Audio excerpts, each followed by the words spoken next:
السلام علیکم ورحمۃ اللہ وبرکاتہ۔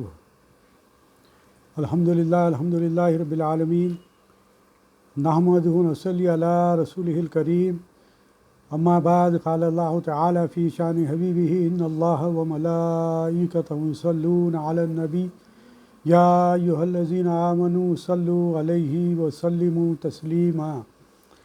اللہم صل علی سیدنا نبینا شفیعنا حبیبنا و مولانا محمد وبارک وسلم۔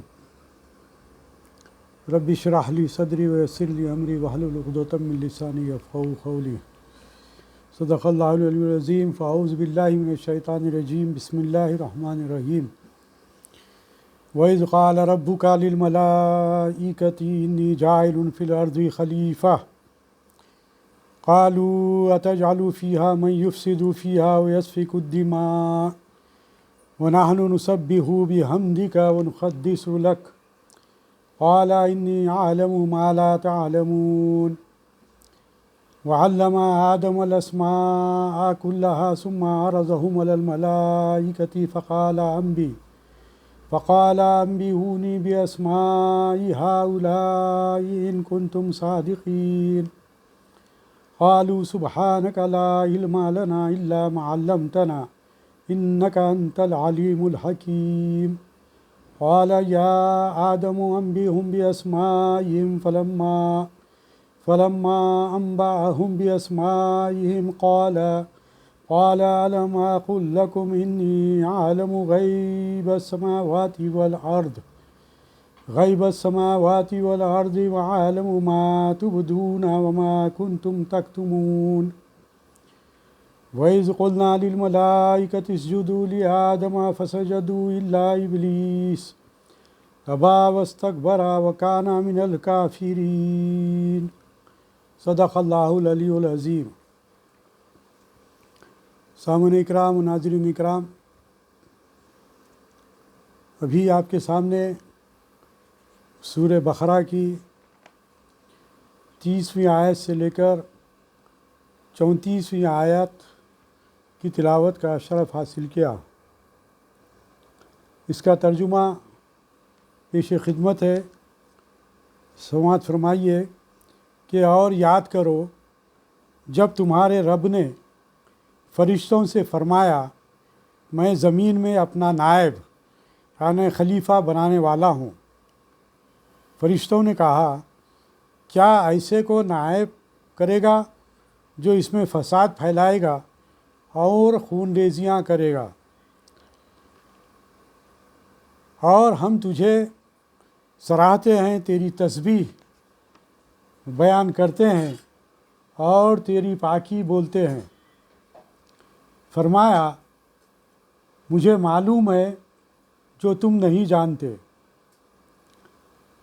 اور اللہ تعالیٰ نے آدم کو تمام اشیاء کے نام سکھائے، پھر سب اشیاء کو ملائکہ پر پیش کر کے فرمایا اگر تم سچے ہو تو ان کے نام تو بتاؤ۔ فرشتوں نے کہا، انہوں نے کہا کہ پاکی ہے تجھے، ہمیں کچھ علم نہیں مگر جتنا تو نے ہمیں سکھایا، بے شک تو ہی علم و حکمت والا ہے۔ فرمایا آدم علیہ السلام سے اللہ تبارک و تعالیٰ نے کہ آدم بتا دے انہیں سب اشیاء کے نام۔ جب اس نے یعنی آدم علیہ السلام نے انہیں سب کے نام بتا دیے، فرمایا اللہ تبارک و تعالیٰ نے کہ میں نہ کہتا تھا کہ میں جانتا ہوں آسمانوں اور زمین کی سب چھپی چیزیں، اور میں جانتا ہوں جو کچھ تم ظاہر کرتے ہو اور جو کچھ تم چھپاتے ہو۔ اور یاد کرو جب ہم نے فرشتوں کو حکم دیا کہ آدم کو سجدہ کرو تو سب نے سجدہ کیا سوائے ابلیس کے کہ منکر ہوا اور غرور کیا اور کافر ہو گیا۔ ان آیات کی تلاوت کا مقصد یہ ہے کہ آپ کے ذہن میں یہ بات رہے کہ اس سے متعلق ان آیات سے متعلق بہت سی باتیں جو کچھ بھی ممکن ہو سکا اللہ تبارک و تعالیٰ نے جو کچھ بھی ہدایت دی وہ آپ کے سامنے رکھنے کی کوشش کی گئی۔ اب یہاں پر کل ہم نے بیان کیا تھا آدم علیہ السلام کے پیدائش سے متعلق۔ چونکہ میں یہ چاہتا ہوں کہ ان آیات پر ہمیں پوری طریقے سے نظر رہے اور اللہ تبارک و تعالیٰ کا جو مقصد ہے انسان کو وجود میں لانا، وہ تمام باتیں ہمارے ذہن میں رہے۔ اسی لیے میں یہ آیات کا تلاوت کا شرف حاصل کیا اور اس کا ترجمہ آپ کے سامنے پیش کیا تاکہ آپ لوگ اس بات کو ذہن میں رکھیں۔ کل اسی بات کو پیش نظر رکھتے ہوئے آدم علیہ السلام کی پیدائش سے متعلق آپ کے سامنے بہت سی باتیں رکھی گئی تھی۔ آج ذہن میں ایک بات یہ ہے کہ چونکہ خلیفۃ الارض کا اللہ تبارک و تعالیٰ نے اعلان کیا تھا اور اس اعلان پر فرشتوں نے اس بات کو پیش کیا تھا کہ اے باری تعالیٰ تو اس سے کیوں تو پیدا کرنا چاہتا ہے جو زمین پر تیرے زمین پر جو سب فساد مچانے والے، خون ریزی کرنے والے اور تیرے احکامات کی نافرمانی کرنے والے ہیں، ایسے لوگوں کو کیوں پیدا کرنا چاہتا ہے۔ تو یہ تمام باتیں اس سے پہلے کے آیات میں ہم نے تفصیل کے ساتھ آپ کے سامنے پیش کر دی گئی تھی، لیکن آج اس کے اندر جو بات بتلائی گئی تھی وہ یہ کہ میں اللہ تعالیٰ نے کہا تھا کہ میں خلیفۃ الارض پیدا کرنے جا رہا ہوں۔ تو وہ خلیفۃ الارض آدم علیہ السلام سے لے کر آپ کے اور میرے آقا سرور کونین صلی اللہ علیہ وسلم تک جتنے انبیاء کرام آئے ہیں وہ تمام خلیفۃ الارض رہے ہیں۔ لیکن اس کے تعلق سے میں چند باتیں آپ کے سامنے رکھنا چاہتا ہوں جو تفاسیر میں آئے اور جس کی آگہی سمجھتا ہوں کہ ضروری ہے۔ اگرچہ ظاہر طور پر سب سے پہلے خلیفہ حضرت آدم علیہ السلام ہیں، لیکن در حقیقت سب سے پہلے خلیفہ ہمارے نبی کریم حضرت محمد رسول اللہ صلی اللہ علیہ وسلم ہی ہیں، کیونکہ آپ کا اپنا ارشاد گرامی ہے کہ کنتو نبیًا و آدم بین الروح والجسدی۔ سرکار دو عالم صلی اللہ علیہ وسلم کی حدیث مبارکہ ہمارے سامنے ہے جس میں آپ نے ارشاد فرمایا کہ میں اس وقت بھی نبی تھا جب آدم علیہ السلام روح اور جسم کے درمیان تھے۔